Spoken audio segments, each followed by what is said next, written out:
New tonight, we have to wait a bit longer for any decision on a parking tax increase in Spokane. City Council decided to table that matter at tonight's meeting. But even though Council didn't vote tonight, the proposal still drew a big community response.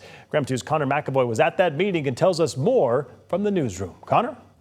Well, the proposed parking tax got rescheduled to vote on next week after Council President Betsy Wilkerson amended the tax to have it not go into effect until the start of April. This is if Council votes in favor of it. Still, that didn't stop dozens of community members from telling Council what they feel the tax would do for the city if approved. One I'm not in favor of the parking tax. After the other. I'm speaking tonight to urge you to vote yes on the parking tax ordinance.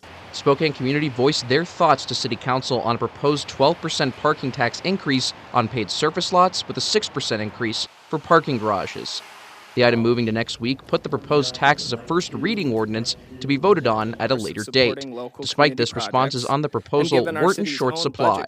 There are 27 folks signed up for that. City officials say the parking tax money would go towards transportation costs to improve maintenance and keep up with needed safety improvements. They're factors community member Lauren Pangborn argues needs the city's time and money sooner rather than later.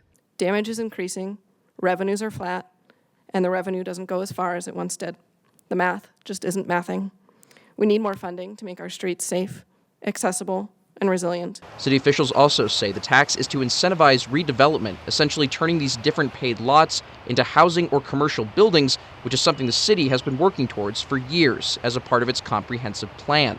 Despite this, CEO of the Spokane Airport, David Herring, argues the proposed tax will hurt funding for the airport over time. He argues it isn't fair for the airport to have to pay the city more over time for parking, and if they have to, they'll lose money. If the costs are not passed on to the public, the airport will immediately see a 4% loss in revenues, which equates to an estimated loss of $2.5 million in 2026 and increasing thereafter. I remind the council that the airport is financially self-sustaining and receives no financial support whatsoever from the city. Yet the proposed parking tax seeks to divert airport funds to the city in furtherance of studies. It's now up to council members to decide if this parking tax is the best option for the city.